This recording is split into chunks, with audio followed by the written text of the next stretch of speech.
बिस्मिल्लाहिर्रहमानिर्रहीम। लाखों करोड़ों दुरूदो सलाम नबी पाक सल्लल्लाहु अलैहि वसल्लम पर और उनकी आल पर। मैं हूँ कुलसूम हाशमी और आप हैं मेरी यूट्यूब फैमिली का हिस्सा। मेरी अल्लाह से दुआ है कि आप सब खैर खैरियत से हों। अगर अभी तक आपने मेरे चैनल को सब्सक्राइब नहीं किया, चैनल को सब्सक्राइब करें, लाइक करें, कमेंट्स करें और बेल आइकन के बटन को प्रेस करें ताकि मेरी आने वाली हर नई वीडियो आप तक पहुँच सके।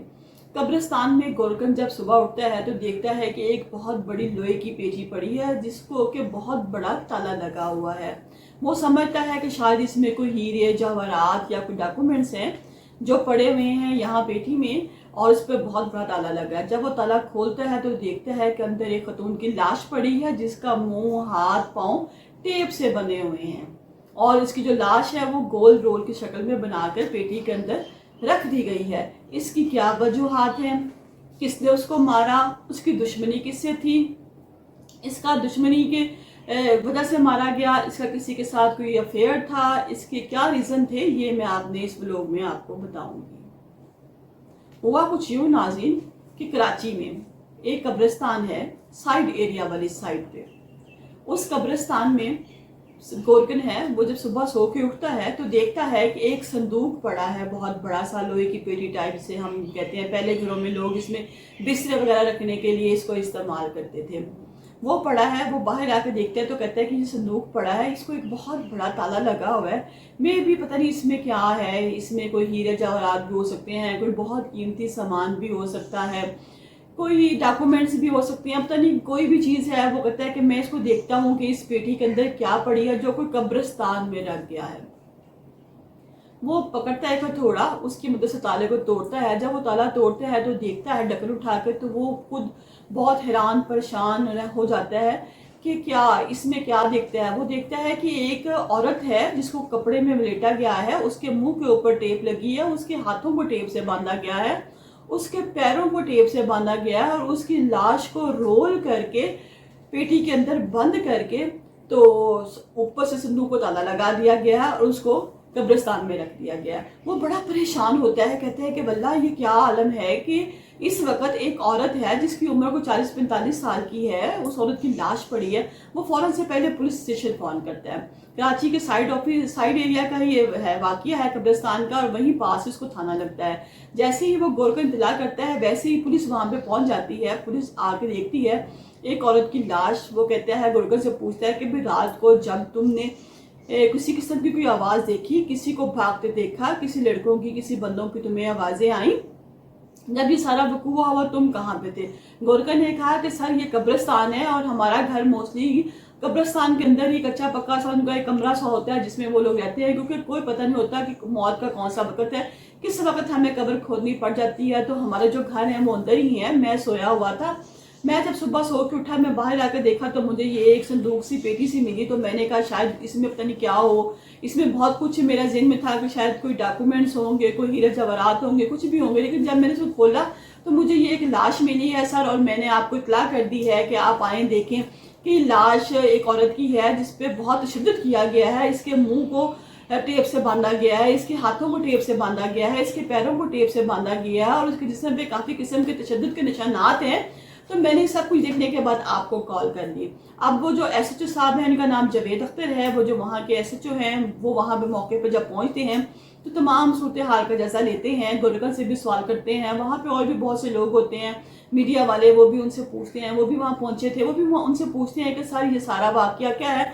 अमूमन कोई ऐसे केस हों तो थाने में रिपोर्ट होती है, किसी गुमशुदगी की रिपोर्ट होती है, किसी को कोई दुश्मनी की रिपोर्ट होती है। तो मे भी आपके पास किसी किस्म की कोई रिपोर्ट हो, आपको पता हो कि ये सारा वाकया क्या है। एचएसओ साहब कहते हैं, जावेद साहब कहते हैं कि मेरे इल्म में तो ऐसी कोई बात नहीं है, लेकिन हमारी कोशिश है कि हम इस बंदे को कैफे किरदार तक पहुंचाएं जिसने ये काम किया है। उनके पास, पुलिस वालों के पास एक डिवाइस होती है जिससे वो बायोमेट्रिक करते हैं। उन्होंने औरत के फिंगरप्रिंट लेने की कोशिश की कि फिंगरप्रिंट से हम देख लेते हैं और नादरा से पूछ लेते हैं कि ये औरत किस खानदान से है, और हम लोग खुद रब्ता करते हैं, जबकि हमारे पास उस किस्म की कोई भी रिपोर्ट नहीं है औरत की। जब वो बायोमेट्रिक से उस औरत के फिंगरप्रिंट लेते हैं तो उस पर कोई भी किस्म की निशानदेही नहीं होती, नहीं पता चल सकता कि वो औरत कौन है, क्या नाम है, क्या, क्योंकि उसके जो फिंगरप्रिंट है वो शो ही नहीं हो रहे थे डिवाइस पे। इसलिए वो उस लाश को थाने से हॉस्पिटल में भिजवा देते हैं पोस्टमार्टम के लिए, ताकि पता चले कि असल वकूआ क्या है। क्योंकि ना तो कोई एफआईआर कटी नाज़रीन, ना ही कोई इसकी गुमशुदगी की कोई रिपोर्ट थी, ना ही किसी किस्म की कोई मिसिंग की रिपोर्ट, किसी किस्म की रिपोर्ट थाने में थी नहीं। तो थाने वाले एसएचओ साहब फिर उसके बारे में अगली कार्रवाई क्या करते। ये 21 तारीख की बात थी। 22 तारीख को सुबह सुबह थाने में एक बंदा आ जाता है जिसका नाम मकसूद है। वो कहता है कि सर मेरी बीवी शाजिया जो है वो घर से लापता है। वो घर नहीं, वो कल फैक्ट्री में गई काम करने के लिए। मेरी बीवी जो है वो एक फैक्ट्री में जॉब करती है। कुछ साल पहले 21 साल पहले हमारी शादी हो गई। 2023 में हमारी शादी हो गई। मेरे 5 बच्चे हैं। मैं दर्जी हूँ और इतना कमा लेता हूँ कि अपने बच्चों का पेट भर सकूँ। जो मेरी बेगम है वो भी किसी फैक्ट्री में काम करती थी। कल सुबह मेरी बेगम फैक्ट्री में काम करने के लिए गई है तो रात को वापस नहीं आई। हम लोग काफ़ी इंतज़ार करते रहे कि शायद आज ओवर टाइम कर रही है या कोई उसको ज़रूरी काम पड़ गया है। ना उसको कॉल करते थे तो वो फ़ोन अटेंड नहीं करती थी। तो हम लोग परेशान थे, लेकिन हम इस कश्मकश में थे कि शायद अभी आ जाए, अभी आ जाए। हम क्या शोर मचाएं, क्या पता वो थोड़ी देर तक घर आ जाए। फिर इंसान की वो बात नहीं रह जाती, वो इंसान की वो वक्त नहीं रह जाती। तो शायद मेरी बेगम ना आ जाए, क्योंकि 5 बच्चों की वो माँ है और वो मेरा बहुत साथ देती है मेरे काम में। तो वो घर आ जाएगी। लेकिन सारी रात इंतजार के बाद आज सुबह मैं आपके पास आया हूँ कि मेरी बेगम अभी तक घर नहीं पहुंची, लिहाजा मेरी मदद की जाए। एसएचओ साहब कहते हैं कि हमारे पास भी एक औरत की लाश है जिसको बहुत मारने के बाद, तशद्दुद करने के बाद संदूक में बंद करके कब्रिस्तान में रख दिया है। तो आप देख लें, पहचान करने में भी ये आपकी बेगम ही ना हो। जब उसको तस्वीर दिखाई जाती है तो वो कहता है जी ये मेरी बेगम ही है, शाजिया ही है, जो घर से निकली थी फैक्ट्री जाने के लिए और ये घर वापस नहीं आई और हम बड़े परेशान थे। तो इसलिए आज सुबह सुबह मैं एफआईआर कटवाने आपके पास आ गया। मिसिंग है कि मेरी बेगम अभी तक घर नहीं पहुंची। जब वो अपनी बेगम की शिनाख्त कर लेता है, जब वो अपनी बेगम की शिनाख्त कर लेता है तो फिर वो एसएचओ साहब से कहता है कि मैं ना आपसे दरख्वास्त करता हूँ कि जो मेरी बेगम है उसको मेरे हवाले कर दीजिए ताकि हम तदफीन का बंदोबस्त कर सके। एसएचओ साहब उसे एक पेज पर साइन करवाते हैं और उसे कहते हैं ठीक है तुम अपनी बेगम को ले जाओ। जब वो बेगम उसके घर पहुंचती है, उसके मेके को खबर मिलती है तो वो लोग भी आ जाते हैं, बहुत शोर शराबा करते हैं और उसके कफन दफन का इंतजाम करते हैं। और वो जानना चाहते हैं कि ऐसी क्या वाकया हुआ कि क्यों हमारी बेटी को इस कदर बेदर्दी से कत्ल किया गया, जबकि शाजिया की किसी से दुश्मनी भी नहीं थी।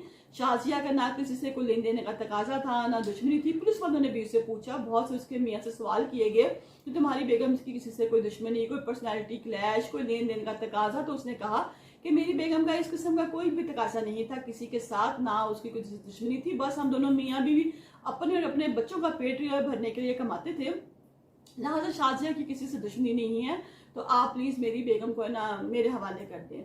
उसके बाद उसके मेके वाले भी आते हैं, वो भी आकर उसको नहलाते धुलाते हैं, सारा काम शाम करते हैं और सब बहुत परेशान होते हैं कि आखिर रीज़न क्या है। क्योंकि नाज़रीन देखें, जिस बंदे ने, जो लोग उसको कब्रिस्तान लेके आए, जो लड़के आदमी जो भी थे जो उसको कब्रिस्तान लेके आए, वो उसको वहाँ पे दफनाने की नीयत से लेके आए थे ना दफनाने, और किसी ने जब देख लिया शोर मच गया तो वो लोग वहाँ से भाग गए। अगर इसके किरदार तक पहुँचना चाहें तो बहुत से क्लू मिलते हैं कि आखिर फिंगरप्रिंट जो संदूक को लगे होंगे, पेटी को लगे होंगे, वो भी तो उन लोगों के तक पहुंच जाएंगे ना जिन लोगों ने उसको शाजिया को कत्ल किया। शाजिया की फैक्ट्री से पता करवाएं कि शाजिया की फैक्ट्री में वो किस वक्त एंटर हुई, किस वक्त वो आउट हुई, उसका मोबाइल कहाँ पे पावर्ड हुआ, वो क्या रीजन हुई जो शाजिया को कत्ल करने का बाइस बनी। बाज़ औक़ात ऐसा भी होता है कि नाज़रीन आपने सुना घर का भेती लंका ढाए, कि बाज़ औक़ात घर से ही, जैसे कि पिछले दिनों कराची में ली मार्केट में एक वाक़या था जो मैंने आपके साथ अपने ब्लॉग में शेयर किया था।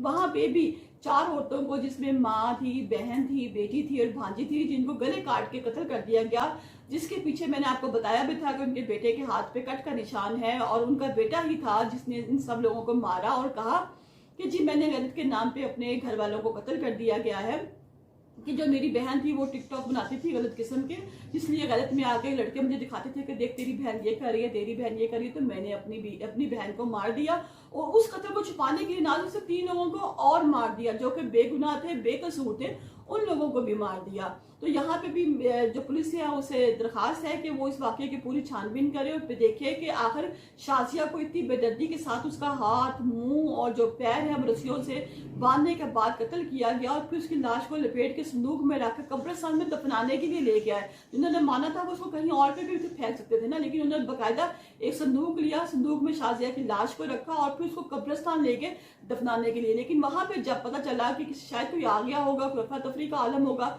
तो वो लोग भागे। तो आजकल ऐसे जो कराची में, अल्लाह ताला कराची वालों को अपनी हिफ्ज़-ए-ईमान में रखे, अपनी पनाह में रखे। तो आजकल ऐसे वाकयात बहुत से हो रहे हैं, हमारे इर्द गिर्द जो कुछ भी है हमें उस पर नजर रखनी चाहिए। और अगर अभी तक आपने मेरे चैनल को सब्सक्राइब नहीं किया, चैनल को सब्सक्राइब करें, लाइक करें, कमेंट्स करें, ताकि मेरी आने वाली हर नई वीडियो आप तक पहुंच सके।